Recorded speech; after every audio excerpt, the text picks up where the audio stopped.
Welcome to Mondays with Michelle, where every week we share real stories of hope, healing, and faith. I'm Michelle, and together we'll meet incredible people whose journeys will encourage your heart and inspire your walk with Christ. I'm so glad you decided to spend your Monday with me, and I hope this week's episode is the fuel you need to help you begin your week. Welcome. It's Monday, everybody's favorite day, and we have a very special guest this Monday that is going to make your day so much better. She has an awesome story. I can't wait for her to share, and I'm sure everyone's going to learn something from her today. So welcome, Erin. Go ahead and introduce yourself. Hi, my name is Erin Whitmer. I am a mom. I've got 4 children.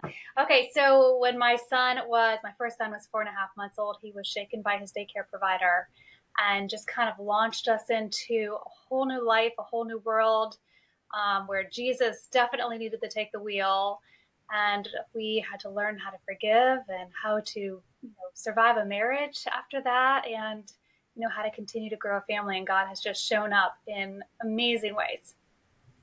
Amazing. So I've heard about it on the news before, like, oh, the baby got shaken by the babysitter, but never personally. So I'm excited for you to share your story. I know it's been a challenge, everything that you have gone through. So take us back to when Noah was a baby. What happened? 2020, gosh, April of 2008. Noah was 4.5 months old, and he'd been in a daycare for, maybe 2 months or so. Everything had been great. And I got a call in the afternoon that my son had choking on milk and that he was being taken to the hospital and that he was listless, was the word that the detective said on the phone. And as it turns out, he had not choken on milk. He had potentially, but only after he was shaken, because the daycare provider shook him in frustration and then tried to feed him a bottle, which is when he started to seize. And so that was on a Monday also, Monday, April 20th. And gosh, we didn't think that he was going to survive that day. There was a homicide detective in the room with us as we were being interviewed. And they were pretty much preparing for him to die that day. But God is good, and he survived. Wow. So I can't imagine. And my birthday is April 21st. When you said April 20th, I'm like, wow, that's almost my birthday. But I can't imagine getting that call, and just not knowing what happened. Yeah. Horror. You don't even know what your worst nightmare is until you're in the midst of it. And that can look different for a lot of people, but pretty much for most of us, it includes something happening to our child. And so we were so young. We weren't young. We were 30, but when I say young, we just had no concept of so much pain and suffering. And I had grown up fairly sheltered and had pretty easy life. And so I hadn't been introduced to grief like that, or suffering or pain in that way. And so it was an unfortunate launch pad into a very different landscape of life. For sure. So he was shaken in April, but how long had he been with this babysitter before this happened? I think a couple of months. Those details kind of escape me now.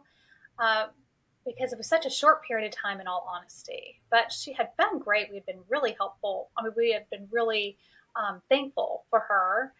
I think he went back in February, like February 17th, something, or that date sounds familiar to me. Actually, it might have even just been March 17th. Okay. It was that St. Patrick's Day. So around St. Patrick's Day. So maybe it was March. Okay. It's so the details they just go, Right. Those are the little details that just don't seem to matter in the grand scheme of things. And so I forget them. Right. So tell us what happened. He's in the hospital. They don't expect him to live. They had to induce a coma for him because the bleeding in his brain was so bad. And he kept seizing. They couldn't get his seizures under control because of the hematoma on his brain.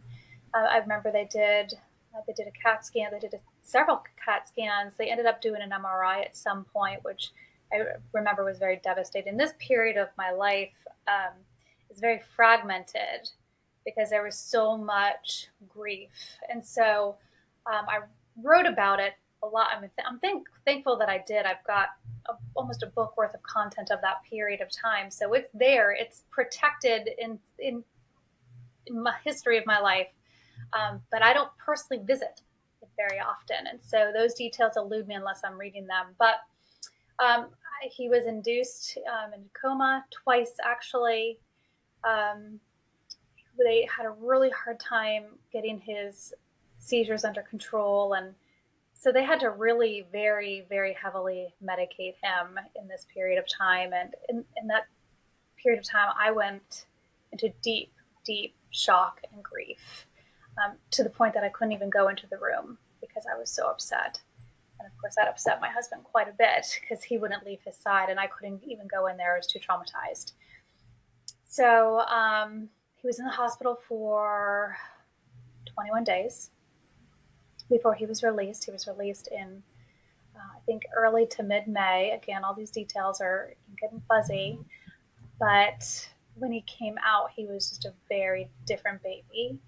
He was being weaned off of all of these heavy sedatives. And so he was on high doses of Valium and other medications. I don't really remember what they are anymore.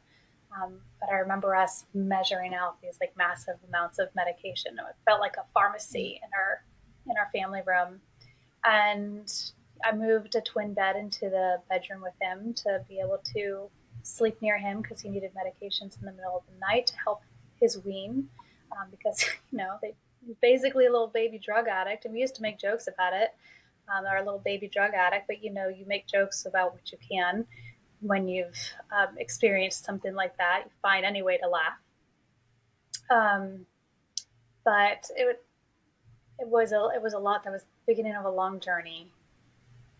Right. Now, right away, you said the detective called you and said, get to the hospital. Did they know right away that he was shaken from the babysitter? No, no, that's why the detective told me that he had. Actually, I don't even think there was a detective who told me. I think the daycare provider's daughter got onto the phone and told me that he had choked on milk.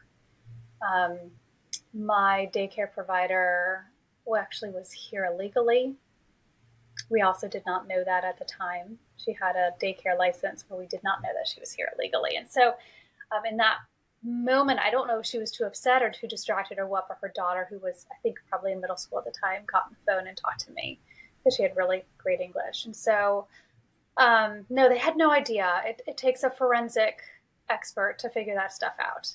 And there's a triad of symptoms that they look into or that they look at that they put together to come up with that diagnosis. And that's bleeding behind the eyes and bleeding in the brain and hemorrhage, swelling of the brain to make that determination. And I still remember when Dr. Howda, he was the name of I'm sure that was his name, of the forensic doctor, he came in and he told us that based on the findings of blood behind his eyes and the swelling in his brain and the hematoma in his brain that he had been shaken. And I remember us looking at him. We were so confused. We didn't understand what that meant. What does that mean? And so he had to physically show us. I remember him taking his hands like this and moving it back and forth to represent a shake because it was so unfathomable to us that he had to illustrate it. Wow, I can't imagine. And for you to find out that news having no idea, like how could this have happened? Yeah. Wow. Yeah. What a journey. So you had to continue giving him medicines. So did he keep having seizures? They went away for a short period of time, but I think probably around 6 months old. So he was 4.5 months old when he came home. I think we had couple months of peace, and then seizures started coming around maybe August. He was just starting to bear crawl like a little bit. He was just having his advancements were really slow. He had to relearn everything. Physical therapy multiple times a week. So, and occupational therapy also. So he I feel like it was around 6 months that they started. And I remember us again being confused when we went to the neurologist and he said he has epilepsy. And we're like, I've heard of that. What's epilepsy? I mean, we were so young. We had just had no idea about anything. And so yeah, that was a surprise. And he had seizures for a long time before we could get them under control. And in fact, I saw a Facebook memory the other day and I almost screenshotted it because it was so profound to me. That year, Noah, I don't know what year this was, that Noah had over 2,000 seizures in a year because we counted. We kept them on a notepad, and just looking at that number a few days ago, all these years later, a different life, it feels like that was shocking to me.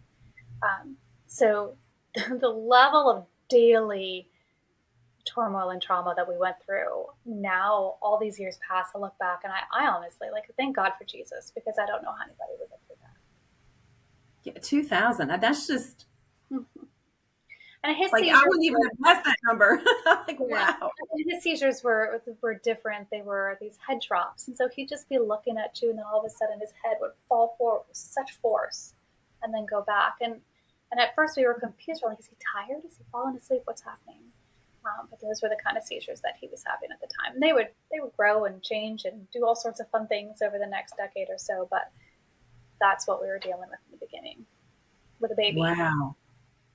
Now, I think I remember you telling me that because of all the seizures, you really started researching about seizures, and were you able to help him like with diet, like his diet that kind of helped his Yeah. seizures?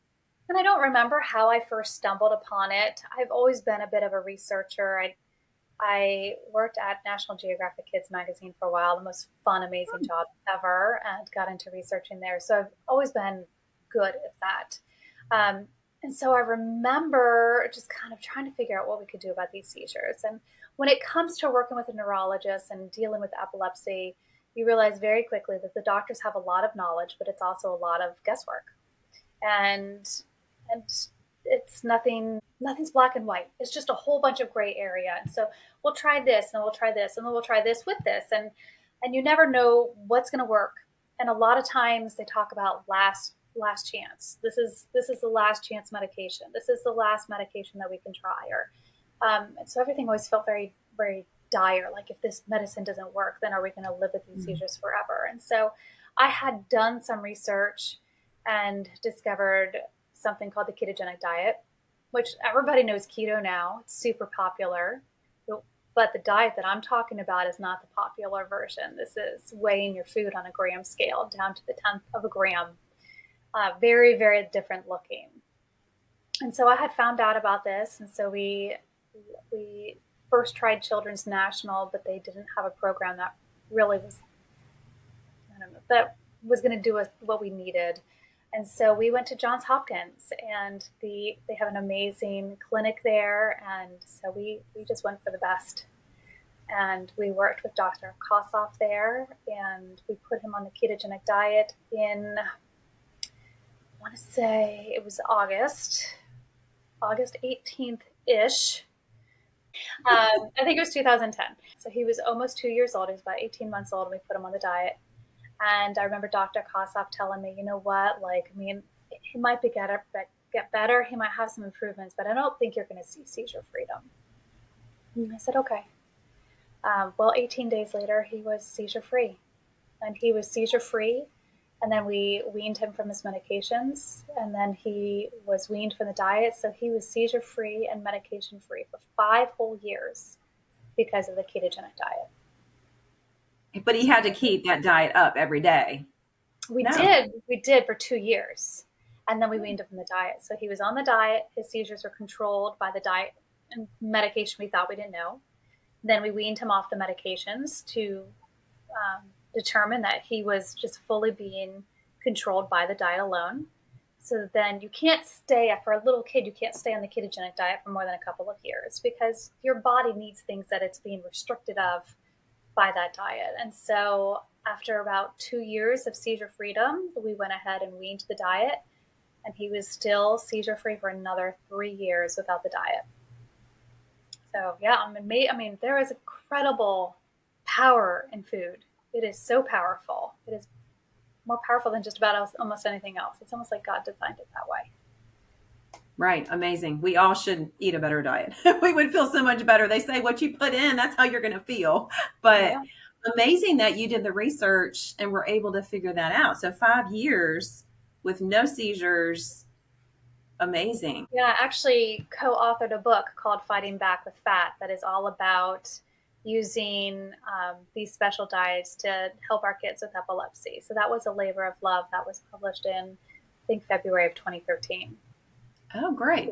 So Well, anyone out there that's listening that their child might be suffering or they may know someone, perfect. They can research that and maybe be yeah, able to help them. yeah. Yes. So now after 5 years, the seizures came back then? Hmm. Yep, they came back in January of 2016, and we hadn't seen any. They were just happening at school, and they were just kind of strange. And I don't remember what these seizures were. They were different. Um, and so they were happening in a different part of his brain. And, we had to take him in, get an EEG, and determine that, yeah, the seizures had returned. So we put him on a medication, which was hard for me to do because I was in a season at that point in time where I was really trying to just lean in deeper to the Lord and just really focus on my faith. And so I really struggle with that. I'm like, if I put him on medication again, am I not putting enough faith in God's ability to heal my son? And so I really struggled with that. Um, but God gave me the wisdom to go ahead and put him on medication. We put him on a very low dose, and he was good to go for another several years, couple years. Wow. So you mentioned God. So was God a part of your story like from the beginning, or did things change through what happened with Noah? So God has always pursued me, and but I should say, but I never had anyone to disciple me, and so I never knew Jesus growing up. I had this desire to um, be godly. I felt like there was just something that I wanted. There was something that I felt that was there, and I felt like God had just been pursuing me. But I didn't know really what that was. I now know all these years later that was the Holy Spirit pursuing me.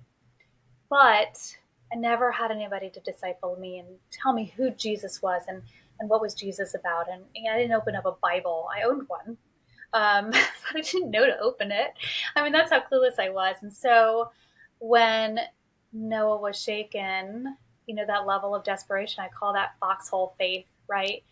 There's a saying that was coined, I think, right around World War One. I can't remember who coined it anymore, but there's no atheists in foxholes.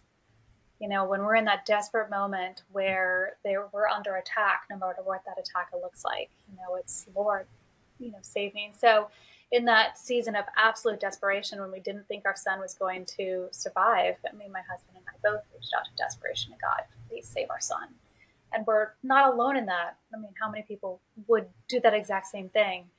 So that was my foxhole moment, my "Are you there, God? It's me, Erin" moment. And God showed up tremendously for us, and he did save our son. And so from that point on, it was like, well, how can I deny God? How can I deny him after what he has done for us and how he has saved my son? And so that was a period of time where my faith emerged, and I began to pursue Jesus. Wow. And that you think about when people go through hard times and tragedies, if they don't have that faith, I really don't see how they get through it. Like that gives you Yeah, the hope. yeah, yeah. Yeah. And I've seen plenty of people go through it like that, and in some ways they don't ever transcend beyond it. Has been some of my experience. I think the power that we have gotten from understanding that we have to forgive and that we need to, just so that we have to forgive, that has been powerful for us because that has changed the way our journey has looked. And so I've met some people, some parents of other children who've been shaken, who don't have that faith. They don't have that built in, I mean, we're told to forgive. They don't have that. And so for them, they're like, well, no, I'll never forgive. And they're held in bondage still to this Mm. day over what happened to their child and what happened in their life. And it's awful for any of us that have dealt with it, but it doesn't have to be that way forever. Right. So you talked about forgiveness. I know many people go through a lot of things, and I could never forgive for that. And like his life has been changed from when you brought him home from the hospital because of what happened. So tell us, how can you have forgiveness? Well, Share that, because maybe someone hasn't gone through their baby being shaken, but their spouse walked out or their child has done something. What does the forgiveness look like for you? forgiveness looks like freedom, because when we are holding on to something, when we're holding on to that pain and to that anger and to that, and it's not instant, and it's a journey, and it's a choice all the time. I could have said, and I'm sure I did say at some point in time, my baby was perfect, and she ruined him, which is not the truth. Um, he's not as God made him perfect anymore. Um, but ultimately, for me, when I learned that God tells us to forgive, I was like, how can I not? How can I believe all that you've said? How can I believe that your son has saved me? How can I believe, as I have experienced, that you saved my son? How can I live for you and be thankful for you and be like, yeah, but that whole forgiveness thing, that's garbage. I'm not doing that. And so when we were convicted of that, my husband and I were convicted on the same day at church. And we went up to, what do they call it, the altar? I mean, our churches are also modern now that they don't really have an altar anymore. So we went up to the stage and told our pastor, who knew our story, and he openly wept when he found out that we wanted to start the process of forgiveness and that we wanted to let it go, because he knew our story and it was not a small thing. And so that was the first step. But here's the thing, it's a choice all the time. It's not a one and done. It's like marriage, right? You roll over next to that same person every day and you have to make a choice, to pursue that person, to love that person, to honor that person. And there are going to be days when you don't want to, but you have to make that choice. And so with forgiveness, it's the same thing. It is work. It might be a little bit of fake it till you make it. But it's a whole lot of, Lord, I can't carry this anymore. I need you to take this from me because it is poison in my body, and it is a prison cell. And so there have been plenty of times where things have happened where, she has filed appeals, or, any of those times that Noah's seizures have come back. There's all sorts of situations where, in a brief human moment, I can have those feelings of like, oh, but I have to turn that over again. And I have to say, no, I forgive her because I can't carry that anymore. I can't carry that. Enough in life to carry than to carry that. And so So it's it's a choice daily, all the time. It's, yeah, daily having the forgiveness. And the yeah, Bible verse in Luke, I think it's Luke 6:37. It says, "Do not judge; you will not be judged. Forgive, and you'll be forgiven." So having that forgiveness gives you that freedom. If you yeah. didn't, you would just be eaten up, which is very It hard. hurts you. And my husband speaks to men all over the country about forgiveness in particular. And I mean, just grown men just broken because they can't let something go. And it's for years, it'll fester and it'll destroy you and it'll destroy your opportunity for joy. And I mean, and I can say in all honesty, barring circumstances like this, when you've reached out and, said, hey, do you want to do this? Or when somebody comes to me and learns my story for the first time, I don't think about that season. I don't dwell on the past.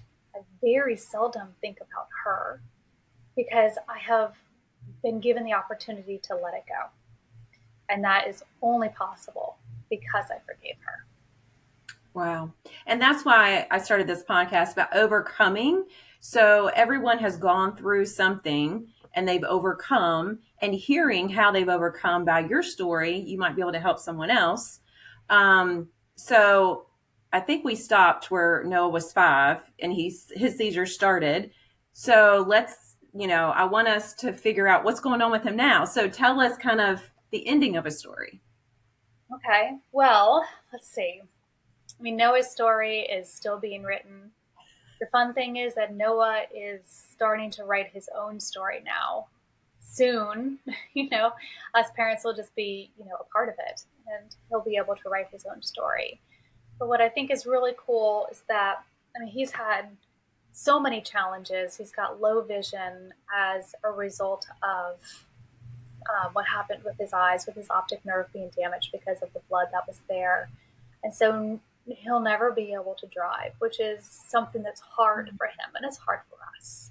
We want our son to have as much normal as possible. So his life is going to look very different.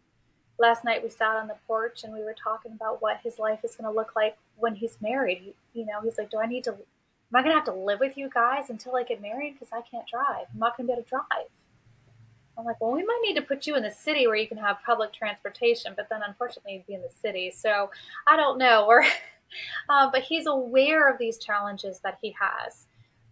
But he's had seasons, really hard seasons of those seizures coming back. We had to go back on the ketogenic diet again back in 2020. I mean, 2020 was it not just the worst year ever? And then that same summer, our dog died and our son's seizures came back again. I was like, Lord, this is not cool.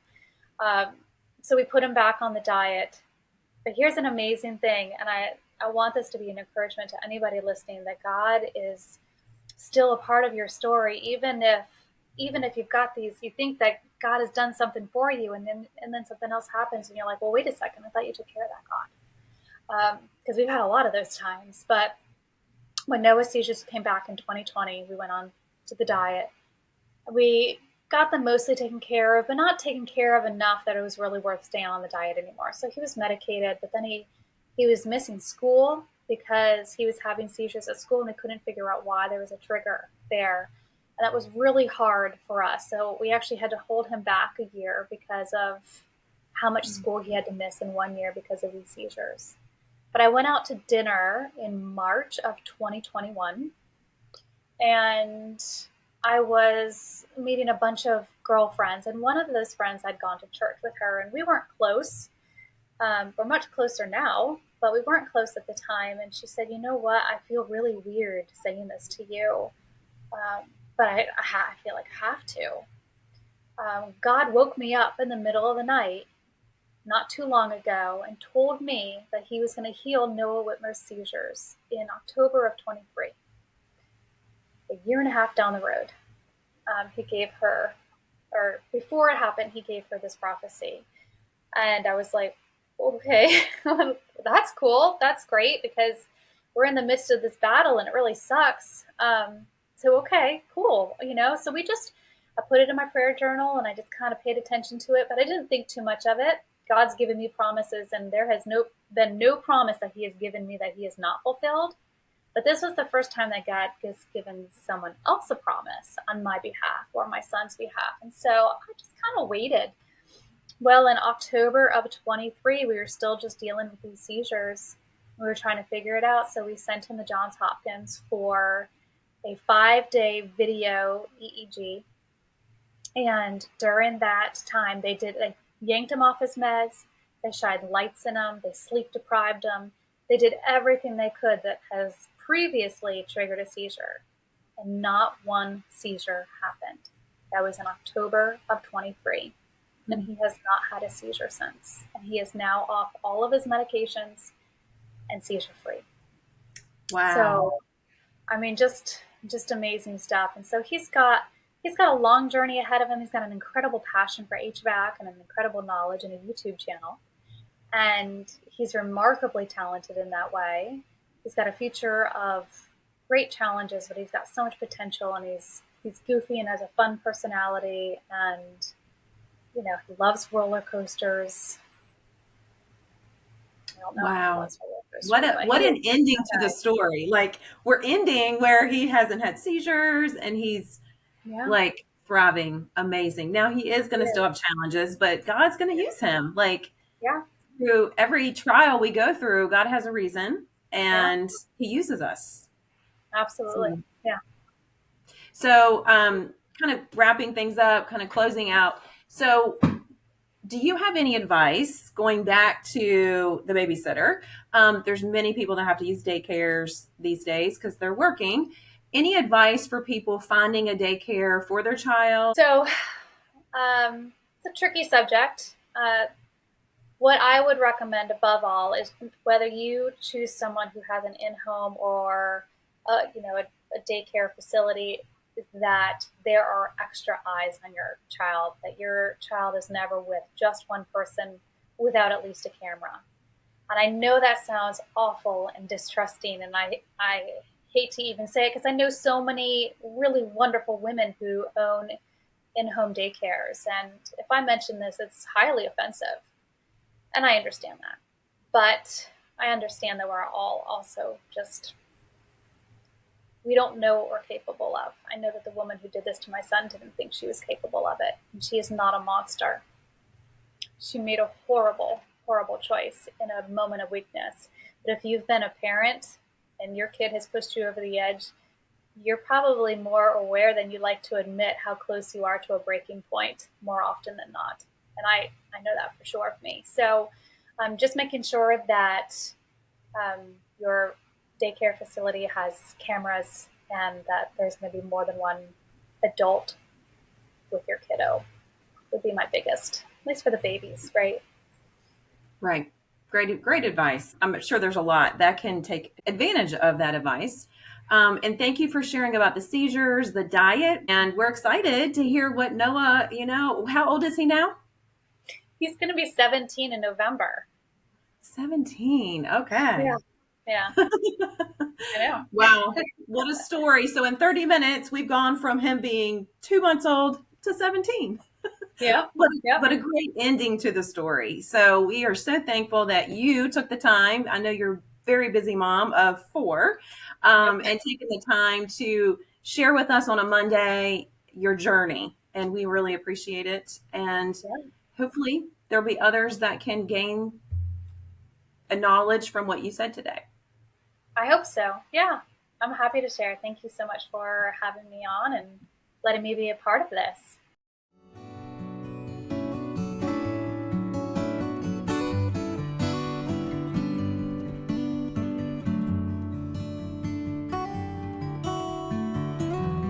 Thank you for joining me for Mondays with Michelle. If today's story encouraged you, please share it with a friend. Be sure to subscribe so you never miss an episode. And if you have an inspirational story to share, or you would like to be a guest on the future episode, please send an email to mondayswithmichelle2911@gmail.com. See you next Monday. Like and subscribe to Mondays with Michelle.